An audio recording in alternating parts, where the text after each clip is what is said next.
क्या आपने कभी ऐसी जगह के बारे में सुना है जो इतिहास से भी पुरानी है? एक ऐसा शहर जो परंपराओं से भी गहरा है और मिथकों से भी प्राचीन। महान लेखक मार्क ट्वेन ने एक बार कहा था, बनारस इतिहास से भी पहले का है, परंपरा से भी पुराना है, और अगर इन सब को मिला दें तो वाराणसी उससे भी दोगुना पुराना है। आज एम्पायर लेंस पर हम किसी मामूली शहर की बात नहीं करेंगे। आज हम चलेंगे उस रहस्यमयी नगरी की यात्रा पर जिसे स्वयं महादेव ने अपने त्रिशूल पर बसाया है। वो जगह जहां काल यानी समय भी नतमस्तक हो जाता है। तैयार हो जाइए, वाराणसी, द इटर्नल सिटी के उस सच को जानने के लिए जिसे दुनिया की कोई भी ताकत आज तक मिटा नहीं सकी। भारत के हृदय में वाराणसी की संकरी गलियों और पवित्र घाटों के बीच एक ऐसी कहानी बहती है जो समय से भी प्राचीन मानी जाती है। यह वह नगरी है जिसे भगवान शिव की प्रिय भूमि कहा जाता है और जहां बहती है जीवनदायिनी गंगा नदी, एक ऐसी नदी जो केवल जलधारा नहीं बल्कि आस्था, संस्कृति और अनंत काल की साक्षी है। कहा जाता है कि वाराणसी दुनिया के सबसे प्राचीन सतत बसे शहरों में से एक है, जिसका उल्लेख प्राचीन ग्रंथों जैसे कि ऋग्वेद और पुराणों में मिलता है। सदियों से यह शहर ज्ञान, आध्यात्म और मोक्ष की खोज का केंद्र रहा है, जहां हर दिन सूर्योदय के साथ जीवन का उत्सव और हर संध्या मृत्यु के पार की शांति का अनुभव एक साथ होता है। इतिहासकारों के अनुसार वाराणसी का विकास कम से कम 3000 वर्षों से भी अधिक समय से होता आ रहा है और यह शहर विभिन्न साम्राज्यों, आक्रमणों और परिवर्तनों के बावजूद अपनी आत्मा को सुरक्षित रखने में सफल रहा है। यहाँ के घाट, दशाश्वमेध, मणिकर्णिका और अस्सी सिर्फ सीढ़ियां नहीं बल्कि समय के साक्षी हैं, जहां हर दिन हजारों लोग स्नान, पूजा और अंतिम संस्कार के माध्यम से जीवन और मृत्यु के चक्र को स्वीकार करते हैं।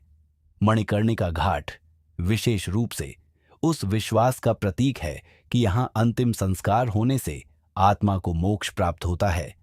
मध्यकाल में कई आक्रमणों और राजनीतिक उथल-पुथल के बावजूद वाराणसी की सांस्कृतिक और धार्मिक पहचान कभी पूरी तरह नष्ट नहीं हुई। मंदिर टूटे, फिर बने, राज बदले, लेकिन आस्था अडिग रही।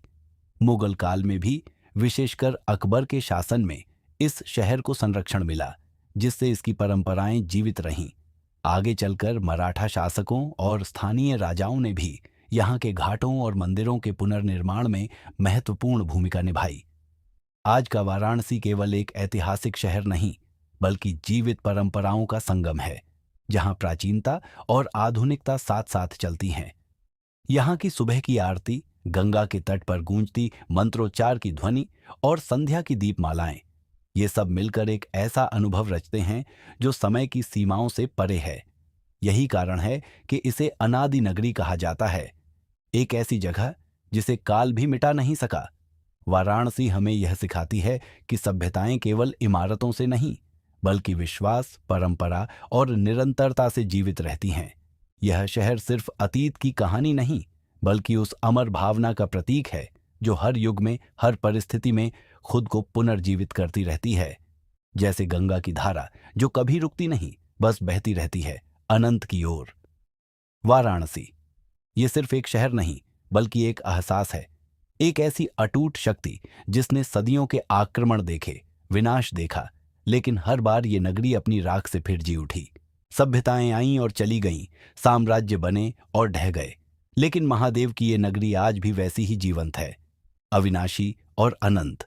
शायद इसीलिए कहा जाता है कि काशी में आकर मृत्यु भी एक उत्सव बन जाती है।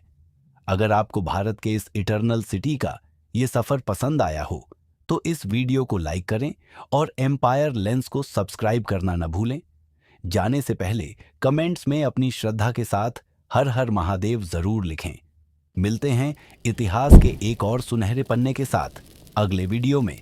तब तक के लिए जय हिंद, जय भारत।